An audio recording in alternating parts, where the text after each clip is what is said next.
YouTube, what's good? It's Matty B. Welcome back to the channel, and as always, thank you all very much for watching. This weekend, we've got the start of SuperMotocross coming up, and I don't know about you guys, but I'm hyped up for it. Usually at this point in the season, we'd be done waiting for just Motocross of Nations and then following years racing, but now we get these 3 extra playoff races, and I'm not a racer. I don't have to race them, so as a fan, I love them. I'm sure the racers are tired and ready to be done with it, but there's a lot of money up for grabs too for them, so I think it's pretty good win-win for everybody. If you guys remember last year, I did my best to bring you guys a bunch of coverage through SuperMotocross, especially the Friday free practices and stuff, since it's a 2-day format. It's always cool to see the guys ride on Friday, so definitely going to be at Charlotte this weekend, and I'm going to do my best to try to get to all 3. I'm going to try to bring you guys some content, so if anybody wants to support, I do have some new merch on the website that'll help me get out to those races and keep the channel going, and if not, then I just hope you guys keep enjoying the content, no choice. But also, I promised Top Chick would be in on this one, but unfortunately, not in the contract. She's been sick, and now she's back at work, so I wasn't able to fit her in, but she'll be in the cut at Charlotte as well, so I'm going to try to just do a quick little prediction/preview show for you guys. I always tell you guys, make sure you guys let me know what you think in the comments. I love going back and forth with you guys. I love knowing what you guys think, and I want you guys to let me know if I'm an idiot or if I know my stuff or if you agree, disagree, or otherwise. Starting with the tracks, last year this was a really new factor. Nobody really knew what was going to be thrown at them since this was a new series last year, but this year the tracks actually look even more hybrid than last year. All 3 of them at first glance, they look a lot like an outdoor track, but then if you zero in, there's a few rhythm sections and big supercross doubles and triples on each track, so a lot of the tracks would be ideal on outdoor suspension, but then you have those obstacles and rhythm sections and stuff that require supercross suspension. So color me stoked to not be a suspension tech for SuperMotocross. It's got to be a nightmare trying to set a bike up, but for us fans, it's going to be throwing the riders for a loop, and it's going to be fun to watch for sure. Starting with Charlotte, we got a split start, which they seem to like in these SuperMotocross races, and the lanes don't even meet for 2 straightaways, so the guys will be apart for a while, then they'll meet up in the back section. The first half of the track is mostly outdoor, and then there's a couple of bigger stadium doubles mixed in, and when I say stadium doubles, I just mean big and steep like Supercross. The second half of the track's a lot more Supercross. There's a rhythm section into a sand section, a little switchback with some doubles in there, and then one more long rhythm section that spits you back onto the start straight and back onto the outdoor portion of the track. It had a little bit of rain in the forecast for Charlotte, but it looks like it might be clearing up, so hopefully we got ideal conditions. It'll be Titty City out there. Then we go into round 2, Dallas Motor Speedway. The start straight down the middle, just like Daytona. Then it heads into a sand section, into some Supercross doubles and triples, followed by a long rhythm section into even more stadium jumps. Then we go into a unique section, a big split rhythm section. I've never seen that before, so it'll be interesting to see how the guys build it and see if one lane becomes faster, if it's actually 2 viable options. Out of the split lane, you head into the second half of the track, which is much more open and outdoor style. So you got some sand rollers and a sweeper. That leads you back onto the start straight, which you cross a couple of times. Got some big old bull turns at the end of each, so hopefully there'll be some block passing opportunities there. Then you double back across the start, loop back in towards turn 2, and that's a lap around Dallas. Then the final round, Las Vegas Motor Speedway. Split start, then you meet up straight into the finish line, just like Charlotte 2023. After the finish, you head straight into a rhythm section, a wall jump, and a Supercross triple, and then they throw you for another loop and send you right back into an outdoor section of the track where it's way more open. We've got sweepers, option rollers. That section of the track should be pretty fast, so this is going to keep throwing them for a loop with setup. We got a bunch of switchbacks, a double, and some offset jumps as you head back onto the start straight, and you cross it several times. Then you head to the back corner of the speedway where you got a Supercross triple, a bull turn, a small rhythm section, then right back onto the start straight to the finish line. Now into some predictions. I'm going to try to keep this quick. I'm just going to do top 10 in each class, and I'll go through the LCQ guys as well. As we know, last 10 guys, they race for those final spots in the LCQ each weekend. We'll start in the 250 class. Starting with 10th place, I've got Garrett Marchbanks, return to pro circuit. I would honestly have him higher. He was really good in SuperMotocross in the 450 class last year, but I just worry about Garrett's starts. He's a really big dude, weighs a little bit more than the rest of the guys in his class, and SuperMotocross, the tracks kind of tend to funnel into one line, and it seemed to be hard to pass last year, so I feel like that would work against Garrett. Definitely got the speed to be a lot better than that, but I just have him in 10th for now. 9th, I've got Jalik Swoll. He's been a super underrated rider all year on the brand new Triumph. He hasn't really been somebody that's just wowed you with anything he's done, but he's just been right there, right on the cusp of that top group, right behind him all year. He's been solid. He's been consistent. He's been started up front. And really, I feel like I'm probably selling him short on this 9th place. He's probably going to beat some of these guys that I have ahead of him, but just based off speed and how I'm thinking about it all, I have Jalik Swoll 9th. 8th, I have Joe Shimoda. Again, I may be selling him short too. He was really good last year, but he's coming off injury. He broke his collarbone at Unadilla, and I don't really think he's been quite the same on the Honda this year as he was on the Pro Circuit Cali last year. Last year, coming into SMX, he was coming off of a bunch of momentum, going 1-1 at Ironman, and he started out the season strong by winning Charlotte, but I don't think we're going to have quite the same Joe this year. We haven't all year, and he's coming off being hurt. So those two things don't really point to a triumphant return to me, but maybe I'll be wrong. But I got Joe Shimoda 8th.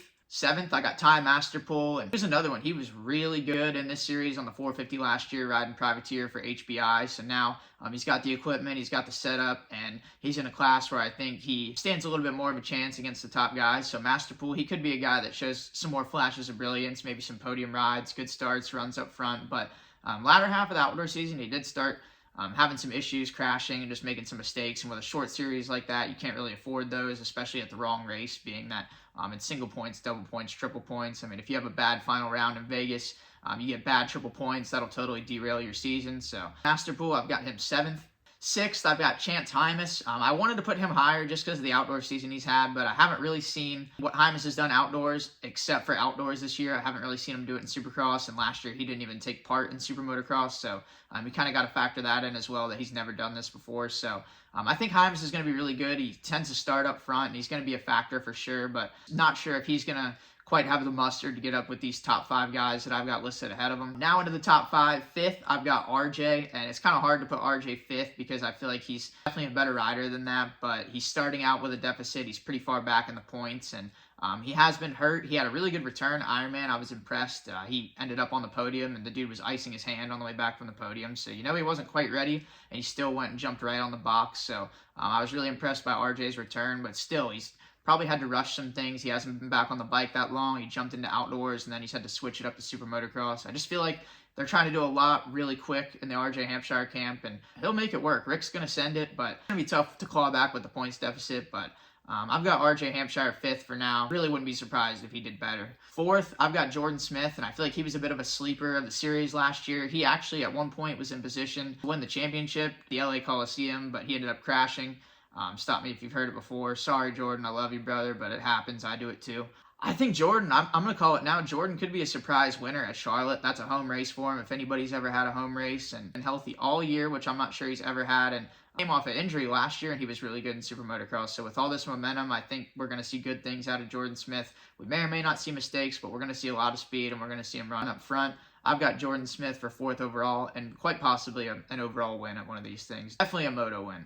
3rd place, I got Levi Kitchen. Strong season for Kitch all year. 2nd in Supercross, 3rd in Outdoors, and I feel like this is right in line with those two results. He's going to be good. His starts have been a lot more consistent on the Kawasaki, and he was good in SuperMotocross last year. Also, he was leading the very first moto of the series, and I think he might have won the last moto of the series in LA. So I know he's going to be good. Just the two guys in front of him I think might be a little bit better, but Levi's been strong. I really wouldn't be surprised to see moto wins and overall wins out of him as well, but these top two, I think that might just barely edge him out. And with that being said, 2nd place, I've got Tom Vial. A little bit of a rough outdoor season for Vial, just in my opinion. I thought he was going to be a lot better being a world champion. I thought outdoors was going to be his bread and butter, but he struggled a little bit, but he's still coming off a Supercross championship. And if anybody remembers, last year in SuperMotocross, Vial was lethal. He was really fast. Almost won the first one at Charlotte, and if not for, I think, maybe a bike issue in Chicago with a DNF, he would have been right up there in the points. So I thought about picking him to win, but I just don't think he's going to be able to stop the force that is my number 1 pick, Hayden Deegan.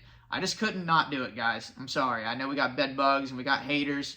Deegan's a polarizing figure, but you guys can't argue with the results on the racetrack. The kid sends it. The kid's a grinder. He's in shape. He's always there. He's got all the bases covered.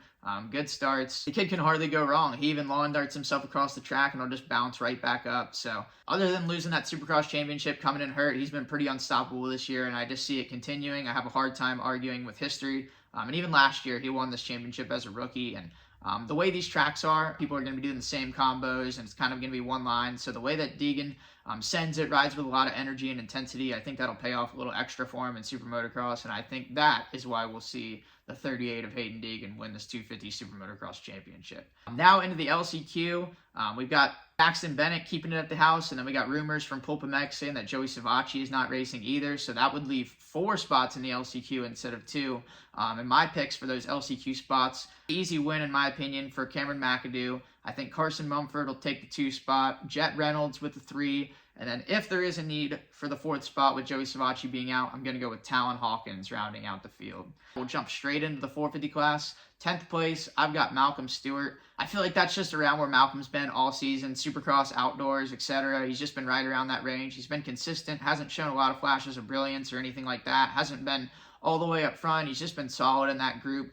7, 8, 9, 10 all year, and I really don't see it changing now. He's never done Super Motocross before, so it may take him around to get used to it, but I'm sure him and the boys at the Baker's Factory are getting it dialed in. 9th, Justin Cooper. I honestly had a hard time putting him this far down after the awesome outdoor season he had, but all the guys in front of him are just such gnarly dudes and big names, but I've got Justin Cooper 9th. I think he'll start up front. I think he'll run up front, and I'll have flashes of brilliance, but like I said, the top 8 guys in front of him are just gnarly, and Jay Coop's one of those guys. He definitely is, but I think he's always been a little bit better outdoors than in, and Super Motocross was kind of a hybrid setup, so I think he'll probably be right in between where he was in Supercross and where he was in outdoors. So on a race-by-race basis, he might have some finishes that are better than this 9th, but just in my mind, 9th's where I've got him. 8th, I've got Ken Roxon, and I almost put him way higher up than this just because this series, I feel like, is kind of tailor-made for him with shorter motos and hybrid tracks. He's always good on these kinds of things, and I thought he was going to be a little better, but with his return to outdoors and just the things I've heard him say in interviews, it doesn't sound like his health is quite up to par, so it's a game of inches up in that 450 class, and if you're not right at the sharp end, then it'll show big time in the results, so that's why I have him all the way down in 8th. He just may not have the pep in his step that he needs and the intensity that he usually has. We'll see on race day how Roxon's really feeling, but I think it may be a lackluster Super Motocross for the German. 7th, I've got Jason Anderson. That's another one. It's tough to put him so far back there, but that's just where I think he's at. Hasn't really shown anything too crazy this year. He's kind of been just a consistent force right around that 4 to 6 range. He's had a couple podiums, but for the most part, you can pretty much count on 3 things: death, taxes, and Anderson being 4 to 6. So I say that, and I've got him in 7th, but we have some people coming back from injury, and it's been a long season. I feel like Team Fried may or may not be ready for vacation, so Team Fried, P7. 6th, I've got Hunter. Again, it's hard to put on P6 after such a good summer. All those moto wins, 2nd places, and 2nd in the championship. But we got a lot of people coming back, and it's not outdoors anymore. It's Super Motocross. And Hunter actually, even in the 250 class last year, it was nothing spectacular. The first round in Charlotte, he actually struggled a lot. And in the 450 class, that'll really hurt him in comparison to the 250 class, where he was kind of able to make it up at round 2 last year. But Hunter will be good. It's just, I can't say it enough. The guys ahead of him are just going to be a little bit better. But the one thing about Hunter, him and Jett on the Hondas, they have the starts so dialed in, so he's going to be putting himself in good positions. So that right there is half the battle. So definitely expect the 96 to be running up front, but I've got him finishing up in the 6th spot. 5th, I've got Cooper Webb. He's coming off a thumb injury, and then another thumb injury, came back Unadilla, and then kind of hurt himself again. So on one hand, I feel like I could be selling Coop short on this 5th, but I also could be overestimating him. I really have no idea how he's coming in with a thumb or anything. And last year in Super Motocross, it wasn't great for him either. He was new to the Yamaha, but I just don't know if this style of track really suits Cooper. He's better when it's tighter and he can turn down low, and these tracks are a lot more open and fast. So not sure if these are going to suit the number 2, but I've got him in the 5 spot. 4th, his first ever Super Motocross series, I've got Eli Tomac. I want to put him higher, but he's never done Super Motocross before, and he's just come back off injury, so I think he's going to be in the 4 spot. But Eli is really good on these hybrid-style tracks. If you guys remember back to Monster Cup, he always had a lot of success there. He won the Monster Million there, and he's just always thrived on those tracks where he can open it up a little bit and really get after it, especially like Daytona and the Speedway tracks in the Supercross series. So even though he hasn't taken part in this series before, I think Eli's going to thrive. I think we maybe could see a moto win or an overall win from him, but whenever he gets a bad start nowadays, especially in these older years, I just feel like he doesn't have the Sen, the beast mode that he had.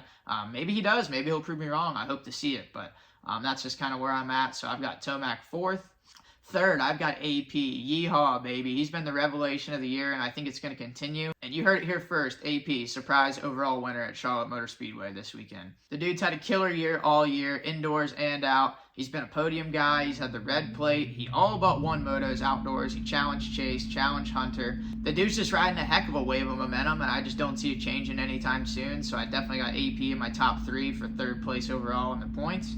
And that brings us down to our last 2. 2nd place, I hate to do it to him, but I've got Chase Sexton. What a killer year for him outdoors, but as we all know, he did it without Jett there, and I just haven't seen Chase put it together for a win while Jett's been there. Now, Jett is coming off of injury, so that's definitely helpful for Chase, but still, I said it before, I have a hard time arguing with history, and Jett's pretty much won everything he's been healthy for, and I have a feeling he's probably healthy enough to at least race, or else he probably wouldn't be doing it if he didn't have a chance to win. So unfortunately, I've got Sexton for second, and I just think having Jett there, that might push him to the edge where he makes those mistakes and might have a crash or something. So I could definitely be off. It all really depends on how healthy Jett comes in, but right now I've got Chase second, and then I've got Jett for the championship. Again, just like Deegan, I couldn't find any reasons not to pick him for the win. The dude's won everything he's been healthy for, even through the trials and tribulations of Supercross. He still managed to get the win, get the championship, and he's just the best rider out there. It's really cut and dry, in my opinion. The dude does things on the bike that nobody else can do, and it shows in the results. He's got the whole package, and that's why I think he's going to be 2024 Super Motocross champ for the second year in a row.